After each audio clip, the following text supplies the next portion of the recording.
Breaking news this morning, Belgian media reporting as many as 13 people killed in several explosions in Brussels. And two of these explosions, they happened right at the Brussels airport in a terminal. The other happened at a metro station in the center of the city. Yeah, details are still coming in, but this is a live look from Brussels. You can see some of the emergency crews there near the airport responding to the scene. Again, all these details still coming in, but everything really started about 3:30 in the morning, our time, 8 o'clock in the morning, right in the middle of the busy commute for them. And the attacks at the airport were told centered on an American Airlines desk. It was in the departures area. Officials say all flights are canceled. All public transportation is shut down. The city is now at maximum terror alert level. Yeah, so it's basically the waiting game over there. This comes, of course, these explosions as the Belgian capital is on high alert following the arrest of Paris attack suspect Salah Abdeslam in the city last Friday. He's the main suspect in those Paris terror attacks that happened last November. Yeah, we're going to come back to that tie-in here in just a couple of minutes. Yeah, we actually know someone very close to me that most people here at CBS 6 know that is at the airport this morning, at the Brussels airport. His name is Dave Dwyer, and he was in the terminal where the explosions went off. He's okay, but he said to send these photos. This is where he is right now. They've evacuated everybody out of the airport. Immediately, they brought them out onto the tarmac. Then they brought them into these aircraft hangars. He says there are thousands of people in these aircraft hangars where they have some medical units there to assist with the injured, and he says that it's freezing in there. But apparently it's just absolute chaos there because nobody really knows what's going on because at the very least, everybody's safe. At least that's there right now. But obviously the terror alert in Europe, really across much of Europe, I would expect this morning. I saw France amping up its terror alert status. So we're going to keep you updated on everything happening specifically in Brussels this morning and anything else that might happen this morning. Yeah, we also know the French president will have an emergency meeting later today involving these Brussels attacks. New this morning, though, in the hunt for those involved in planning last year's terror attacks in Paris. After capturing Salah Abdeslam last week, investigators are now saying that there's a new suspect out there, Najim Lashriawi, the group's possible bomb maker. Police say his DNA was found on the explosive used in the Paris attacks. Investigators say they're not sure where he is. Prosecutors also admit even with the recent developments, they're not any closer to solving this puzzle. Investigators believe Abdeslam played a central role, though, in those Paris attacks and was actually planning to blow himself up when all of that was going on, but then changed his mind. And they believe he and this new suspect may have been plotting future attacks as well.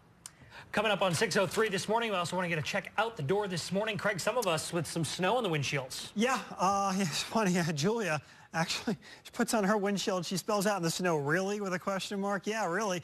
Unfortunately, some spring snow showers this morning coming to an end, though, so there's the good news as the radar is fairly dry now.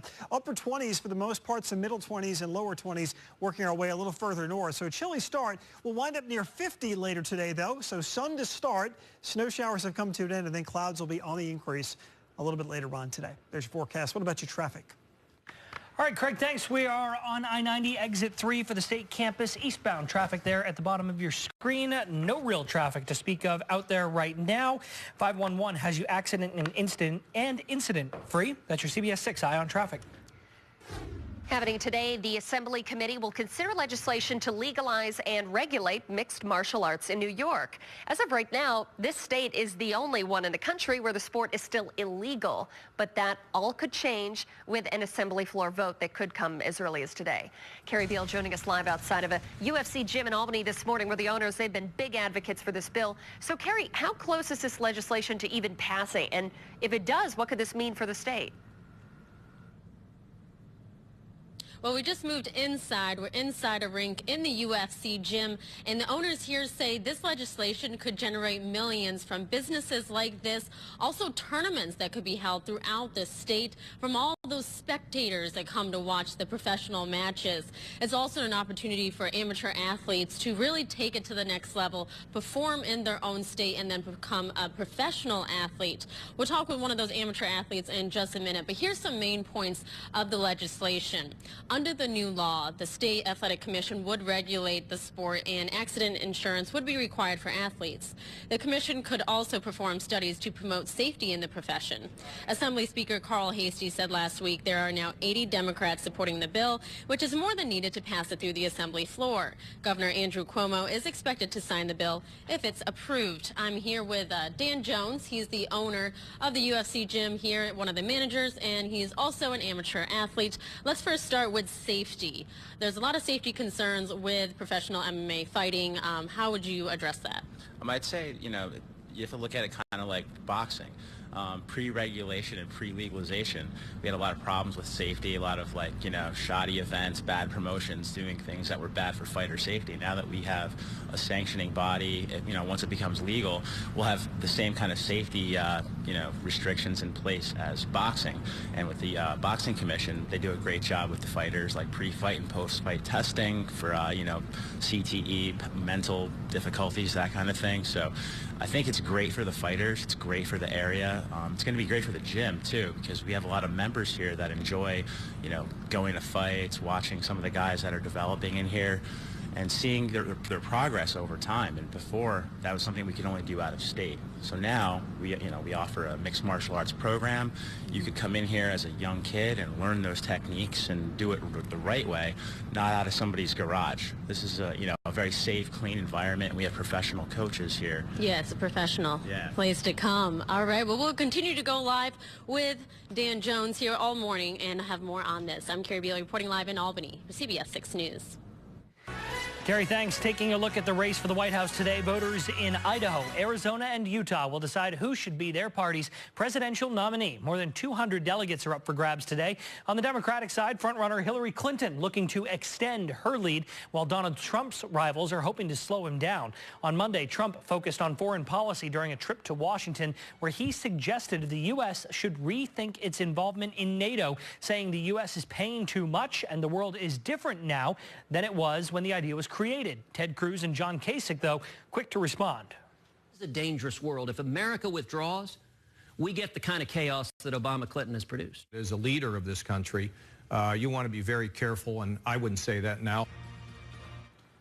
While in Washington, Trump tried rallying support from party leaders and also spoke at the AIPAC conference, saying the days of treating Israel like second-class citizens will end when he's president. For the Democrats, Clinton used her AIPAC speech to target Trump, saying the U.S. needs steady hands. Bernie Sanders skipped the conference and campaigned in Utah, where he needs to pull off a win today.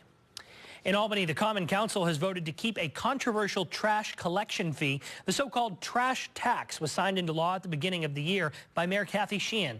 Last night, 25 people addressed the council as its members considered repealing the tax.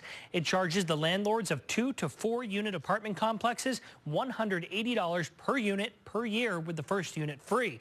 Many landlords say they'll pass those increased costs on to their tenants.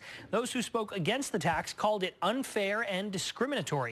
Ultimately, the council voted 8-5 to keep the tax as is. 6:08 happening today in Albany. Nonprofits and elected leaders are to gather at the Capitol to voice their support for the $15 minimum wage. During the rally, the organizations will call on their opponents to stop using nonprofits as a scapegoat for maintaining the status quo of low wages. Instead, they're asking legislators to make the necessary investments to fund the wage increase. This rally begins today at 11 o'clock, and it's at the Capitol. Counseling is going to be available today for staff and students in the Cooperstown Central School District after the death of the district's superintendent over the weekend.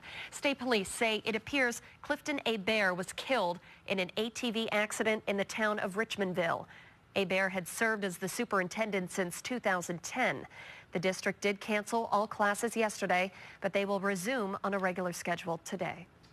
6:09, Vermont Governor Peter Shumlin has released new numbers from the final round of testing in North Bennington for PFOA, the chemical that's been linked to cancer. It's believed to have come from the old ChemFab plant in town. Of the 43 new results, 8 private wells showed PFOA levels above the Vermont Health Department's advisory level of 20 parts per trillion. Those 8 results ranged from 25 parts to 241.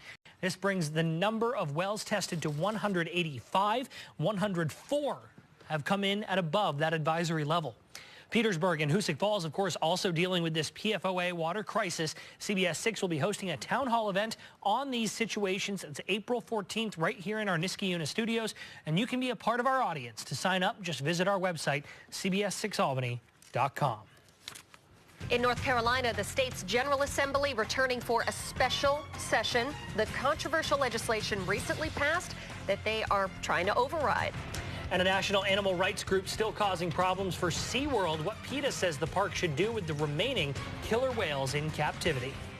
All right, kind of a chilly start to the day. We're in the upper 20s right now across downtown Albany and the rest of the area. Now, some places will see a warming trend this week. Others, not so much. Going to have a front that'll sort of divide the area between colder air and warmer air. I'll let you know which side of the front you're on and who could see some wintry precip this upcoming mid-portion of the week when we come back.